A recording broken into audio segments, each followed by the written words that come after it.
કુખ્યાત આરોપી ધમા બારડ સામે અમદાવાદ ક્રાઇમ બ્રાન્ચે વધુ એક ફરિયાદ નોંધી। ધમા બારડે ક્રાઇમ બ્રાન્ચના પોલીસ અધિકારીની પિસ્ટલ ઝૂંટવાનો પ્રયાસ કરી ઝપાઝપી કર્યાનો આરોપ લગાવવામાં આવ્યો છે। તો સાયન્સ સિટી રોડ પરથી ઝડપાયો છે નાસ્તો આરોપી ધર્મેન્દ્રસિંહ ઉર્ફે ધમો કૃષ્ણનગર પોલીસ સ્ટેશનના ગંભીર ગુનામાં ફરાર હતો। તો આરોપીને હોટલ ટેરાઝોમાંથી ઝડપી પાડવામાં આવ્યો હતો। ક્રાઇમ બ્રાન્ચ આરોપીને લઈ જતી વખતે ઓક્સિજન પાર્ક નજીક હુમલો થતા फायरिंग करवू पड्युं हतुं। फायरिंगमां आरोपीना डाबा पगमां वागी गोળી। तो गोળી वागता हाल सारवार माटे सोला सिविल होस्पिટલમાં आरोपी विरुद्ध डीसीबी पोलीस स्टेशनमां વધુ એક ગુનો નોંધાયો છે। ઘટનાને લઈને પોલીસે વધુ તપાસ હાથ ધરી છે।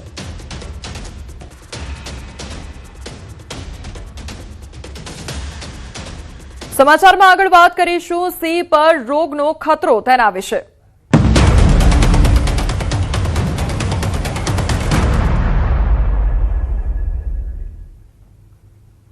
गुजरातમાં 5 સિંહના મોતથી ખળભળાટ મચી ગયો છે। ગીરના એશિયાટિક સિંહો પર ફરી બેબેસિયાનો ખતરો છે અને 2 સિંહ બાળના મોત બેબેસિયા રોગથી થયા છે તેવું વન વિભાગ દ્વારા જણાવવામાં આવ્યું છે। તો બાળ સિંહમાં રોગ પ્રતિકારક શક્તિ ઓછી હોવાથી અસર થઈ છે ત્યારે 2 સિંહ બાળના મોત જુદા જુદા વિસ્તારમાં થયાનો દાવો છે।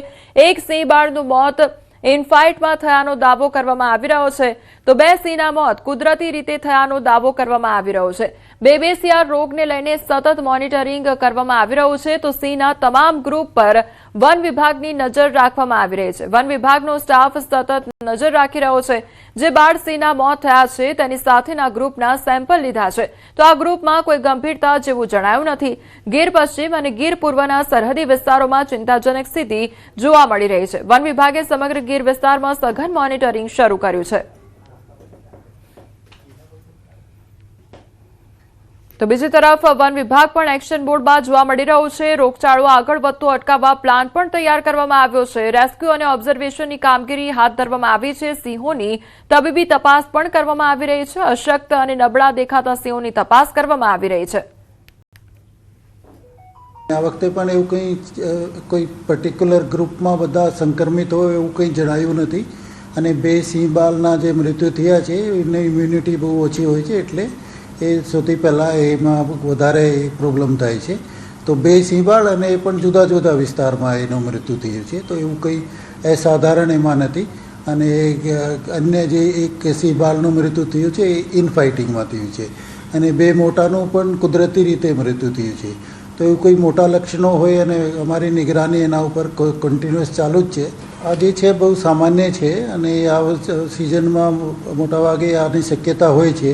ગયા વર્ષે પણ આપણે જોયું હતું કે અમુક એમાં જે છે બાબેસિયા ના લક્ષણો દેખાતા હતા અને મોટાભાગના એ સારવાર પછી સારા થઈ ગયા હતા અને આ વખતે પણ એવું કોઈ પર્ટિક્યુલર ગ્રુપમાં બધા સંક્રમિત હોય એવું કંઈ જણાયું નથી અને 2 સિંહ બાળના જે મૃત્યુ થયા છે એની ઇમ્યુનિટી બહુ ઓછી હોય છે એટલે એ સૌથી પહેલાં એમાં વધારે પ્રોબ્લેમ થાય છે। તો 2 સિંહ બાળ અને એ પણ જુદા જુદા વિસ્તારમાં એનું મૃત્યુ થયું છે। તો એવું કંઈ અસાધારણ એમાં નથી અને અન્ય જે એક સિંહ બાળનું મૃત્યુ થયું છે એ ઇનફાઇટિંગમાં થયું છે અને 2 મોટાનું પણ કુદરતી રીતે મૃત્યુ થયું છે। તો એવું કોઈ મોટા લક્ષણો હોય અને અમારી નિગરાની એના ઉપર કન્ટિન્યુઅસ ચાલુ જ છે। બધા ગ્રુપ્સ જે પણ સિંહ આ વિસ્તારમાં છે, ટ્રેકર્સ છે, સ્ટાફ છે, વેટનરીના સ્ટાફ છે, એ બધા એના ઉપર ચોકસાઈ રાખી રહ્યા છે અને અન્ય પણ જે ગ્રુપ અત્યારે છે એમાં પણ કંઈ આવા લક્ષણો દેખાઈ આવતા નથી। વન વિભાગ તાત્કાલિક આ બાબતમાં પગલાં લે। જે ડીવોર્મિંગ કરવાના હતું સિંહોને એ ડીવોર્મિંગ કરતા નથી જેના કારણે જે આ ભેદી રોગ છે જે બબેશિયા અને સીડીવી વાયરસ એ સિંહોમાં સંક્રમિત થયેલો અત્યારે જણાઈ આવે છે। 5 સિંહો અને 3 સિંહ બાળ ધારી ગીરવ અને પશ્ચિમના આ બનાવ બન્યો તે ખૂબ દુઃખદ ઘટના કહેવાય। દર વર્ષે આવો બને છે। 2018ની હું વાત કરું તો બેબેસિયા નામનો જે રોગ આવ્યો હતો ત્યારે 34 ઉપર સિંહો મૃત્યુ પામ્યા હતા। તો મારે તો સરકારને એ જ વિનંતી છે કે જે રીતે કોરોનાની અંદર વેક્સિન કાઢ્યું હતું તો આનું પણ એક વેક્સિન કાઢવું પડશે તો જ આપણે સિંહોને બચાવી શકીશું।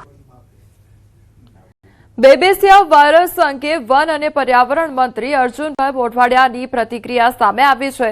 તેમણે કહ્યું કે 2 સિંહોના શંકાસ્પદ બેબેસિયાથી મોત થયા છે। બીજા સિંહોના મોત અન્ય કારણોસર થયા છે। તો બેબેસિયા વાયરસ પશુઓમાં ઈતરડી વાયરસથી થતા હોય છે।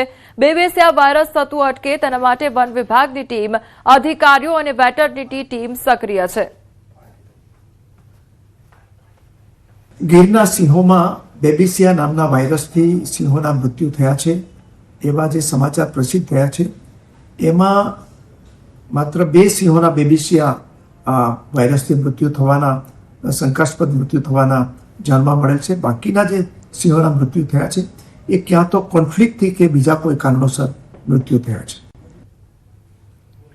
તો અમરેલી અને ગિરનાર જંગલોમાં સિંહોના મૃત્યુ મામલે ગુજરાત પ્રાણી કલ્યાણ બોર્ડના સભ્ય રાજેન્દ્ર શાહનું નિવેદન સામે આવ્યું છે. તેમણે જણાવ્યું છે કે બેબેસિયા નામનો વાયરસ ગુજરાતના સિંહોમાં વર્ષ 2018માં જોવા મળ્યો હતો. તે સમયે વન વિભાગ દ્વારા સિંહોના સેમ્પલ લઈ પરીક્ષણ અર્થે અમેરિકા મોકલવામાં આવ્યા હતા. તેમજ ત્યારબાદ વાયરસને લઈ વેક્સિનેશન પણ સિંહનું કરવામાં આવ્યું હતું. તેમ છતાં સમયાંતરે સિંહોમાં આ પ્રકારનો વાયરસ જોવા મળતો રહે છે.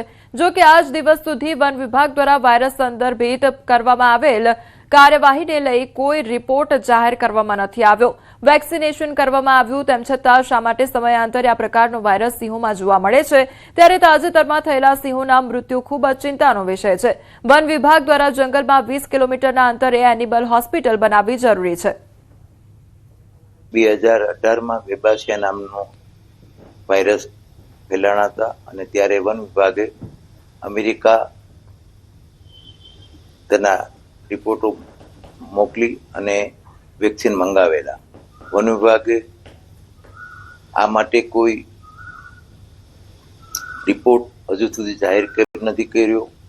વન વિભાગે શું પગલાં લીધા, વેક્સિન આપેલા હતા તો ફરી શા માટે આજ રોગ પાછો ઉપસ્થિત થયો?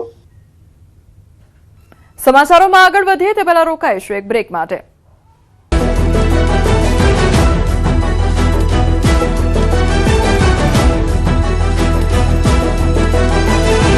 સુડતાલીસ આગાહીકારોએ 10 થી 12 આની વર્ષ રહેવાની સંભાવના વ્યક્ત કરી જૂન મહિનાના બીજા સપ્તાહમાં વરસાદનો વિધિવત પ્રારંભ થશે.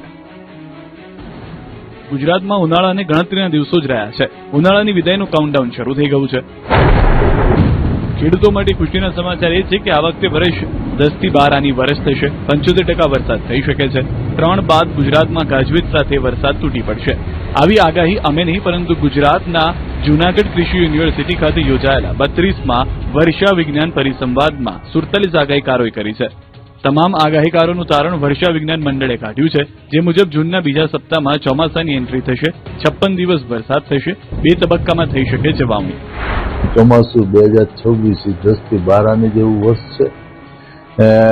2 તબક્કે એમાં વાવણી થવાની છે અને ચોમાસું છે એ ઓક્ટોબર મહિનામાં વિદાય લેશે અને ઠંડી વૃત્તિવાળું વર્ષ છે એવી આગાહીકારો દ્વારા કરવામાં આવી છે.